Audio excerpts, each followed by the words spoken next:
नमस्कार, सत्यहिंदी.com में आपका स्वागत है। एक नजर अब तक की सुर्खियों पर।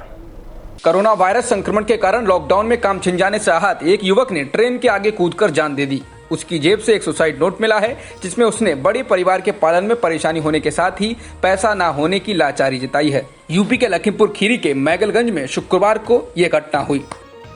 मोदी सरकार के दूसरे कार्यकाल के 1 साल पूरे होने पर प्रधानमंत्री मोदी ने 6 साल की उपलब्धियां गिनाई हैं। इसके लिए उन्होंने देश के नाम संबोधन के तौर पर पत्र जारी किया है। इसमें उन्होंने खुद को जनता का प्रधान सेवक बताया है। प्रधानमंत्री ने अपनी उपलब्धियों में उन मुद्दों को भी बताया है जिस पर उनकी जमकर आलोचना होती रही है और कुछ लोग उनको विफल बताते रहे हैं। इन मुद्दों में अनुच्छेद 370 में बदलाव करने से लेकर नागरिकता संशोधन कानून, लोकतंत्र, विकास, सबका साथ सबका विकास, सबका विश्वास शामिल है। बीजेपी के राष्ट्रीय अध्यक्ष जेपी नड्डा ने आज मोदी सरकार के दूसरे कार्यकाल के 1 साल पूरे होने पर प्रेस कॉन्फ्रेंस की। इस दौरान उन्होंने कहा कि मोदी सरकार ने 6 साल में बीते 70 दशकों के गैप को भरा है। इसके साथ ही उन्होंने कहा कि कोरोना संकट में जहां विकसित और शक्तिशाली देश असहाय हैं, वहां पीएम मोदी के नेतृत्व में भारत की स्थिति संभली हुई है। कांग्रेस ने नरेंद्र मोदी सरकार के दूसरे कार्यकाल के 1 साल पूरा होने के मौके पर निशाना साधा है। कांग्रेस ने कहा कि पिछला 1 साल देश के लिए भारी निराशा, कुप्रबंधन और असीम पीड़ा देने वाला रहा है। पार्टी ने मोदी सरकार के दूसरे कार्यकाल की पहली वर्षगांठ के मौके पर बेबस लोग बेरहम सरकार का नारा दिया है और सरकार की विफलताओं की 16 सूत्री सूची जारी की। उत्तर प्रदेश के पूर्व सीएम अखिलेश यादव ने कहा है कि अर्थव्यवस्था चौपट हो गई है। सरकार किस बात का जश्न मना रही है। उन्होंने कहा कि पीएम के लेटर में किसान का दर्द लिखा जाना चाहिए। किसानों को गन्ने का भुगतान नहीं हुआ है। श्रमिक आज पैदल चल रहे हैं और उन्हें छोड़ दिया गया है। वो सड़क पर मर रहे हैं। आज जितनी बसें हैं, अगर वो चला दी जाती तो आज किसी को पैदल नहीं जाना पड़ता।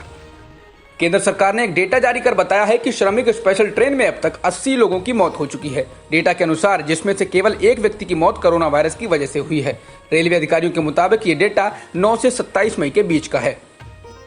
बॉम्बे हाईकोर्ट ने महाराष्ट्र सरकार से राज्य में रेलवे स्टेशनों और बस स्टैंडों पर प्रवासी मजदूरों की भीड़ जमा होने को लेकर रिपोर्ट देने के लिए कहा है। सेंटर ऑफ ट्रेड यूनियंस की एक याचिका पर सुनवाई करते हुए ये निर्देश दिया गया। याचिका में कहा गया कि महाराष्ट्र से श्रमिक स्पेशल ट्रेनों और बसों से अपने राज्यों में लौटने का आवेदन देने वाले श्रमिकों को कोई जानकारी नहीं दी जा रही है। ये भी कहा गया कि ट्रेनों और बसों पर सवार होने से पहले उन्हें तंग और गंदी जगहों पर ठहराया गया है, जहाँ खाने पीने और जरूरी सुविधाओं की कोई व्यवस्था नहीं है। समाचार एजेंसी पीटीआई ने अधिकारियों के हवाले से खबर दी है कि एयर इंडिया का दिल्ली से मॉस्को जा रहा एक विमान बीच रास्ते में ही दिल्ली लौट आया, क्योंकि ग्राउंड टीम को जानकारी मिली कि विमान का पायलट कोविड-19 के टेस्ट में पॉजिटिव पाया गया है। जब एयर इंडिया को पायलट के कोरोना संक्रमित होने का पता चला, उस समय उड़ान उज्बेकिस्तान के आसमान में थी। अमेरिकी अंतरिक्ष एजेंसी नासा ने भारत की 3 कंपनियों को कोविड-19 मरीजों के लिए देश में ही विकसित वेंटिलेटर्स बनाने के लिए लाइसेंस दे दिया है। ये 3 कंपनियां हैं alpha design technologies private limited, Bharat Forge limited और Medha servo drives private limited. NASA की ओर से जारी एक बयान में कहा गया है कि 3 भारतीय कंपनियों के अलावा 18 और कंपनियों को वेंटिलेटर बनाने के लिए लाइसेंस दिया गया है। इनमें 8 अमेरिका की और 3 ब्राजील की कंपनियां शामिल हैं। भारत में एक दिन में अब तक के सबसे ज्यादा मामले सामने आए हैं। बीते 24 घंटों में देश में 7,964 नए मामले सामने आए हैं, जबकि 265 लोगों की जान गई है। जिसके बाद भारत में कुल संक्रमितों का आंकड़ा 1,73,763 हो गया है, जिसमें से 86,422 सक्रिय मामले हैं, जबकि कुल 4,971 लोगों की मौत हो चुकी है। इसके अलावा 82,370 लोग ठीक हो चुके हैं। शुक्रवार को महाराष्ट्र में ठीक होने वालों की संख्या में भारी इजाफा हुआ। रिकवरी रेट 31.2% से बढ़कर 43.3% हो गया, जो कि राष्ट्रीय रिकवरी रेट से भी ज्यादा है। देश में रिकवरी रेट 42.8% है। शुक्रवार को राज्य में 8,381 लोग ठीक हुए, जबकि गुरुवार तक महाराष्ट्र में 1,000 के करीब लोग ही हर दिन ठीक हो रहे थे, जिसके बाद राज्य में कुल ठीक होने वालों की संख्या 26,997 हो गई है। महाराष्ट्र में पिछले 24 घंटों में 114 पुलिसकर्मी कोरोना संक्रमित पाए गए हैं। इस महामारी के कारण एक पुलिसकर्मी की मृत्यु भी हुई है। महाराष्ट्र में कोरोना वायरस से संक्रमित पुलिसकर्मियों की संख्या बढ़कर 2,325 हो गई है और अभी तक 26 पुलिस वालों की कोविड-19 की वजह से मौत भी हुई है।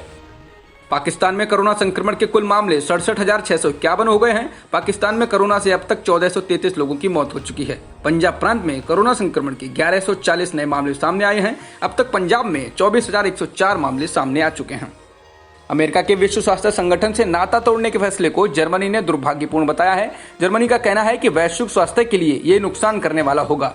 जर्मन स्वास्थ्य मंत्री एन्स स्पान ने कहा कि हालात बदलने के लिए विश्व स्वास्थ्य संगठन को सुधारों की जरूरत है और इस काम में यूरोपीय संघ को आगे बढ़कर नेतृत्व करना चाहिए। दुनिया में कोरोना संक्रमित लोगों का आंकड़ा 59,45,737 हो गया है, जबकि मरने वालों की संख्या करीब 3,65,000 हो गई है। इसके अलावा 26.5 लाख से ज्यादा लोग ठीक हो चुके हैं। अमेरिका में बीते 24 घंटों में 1225 लोगों की मौत हुई, जिसके बाद यहां कुल मौतों का आंकड़ा 1,02,000 को पार कर गया है, जबकि कुल संक्रमितों की संख्या 17,47,000 से ज्यादा है। अमेरिका कोरोना वायरस से सबसे ज्यादा प्रभावित देश है। अमेरिका के बाद ब्राजील दुनिया में सबसे ज्यादा प्रभावित देश है। यहाँ कोरोना के मामले बहुत ज्यादा तेजी से बढ़ रहे हैं। ताजा आंकड़ों के अनुसार ब्राजील में संक्रमितों की संख्या 4,65,166 हो गई है, जबकि मरने वालों की संख्या 27,878 है। अब तक की खबरों में बस इतना ही। बाकी खबरों के लिए बने रहिए सत्यहिंदी.com के साथ।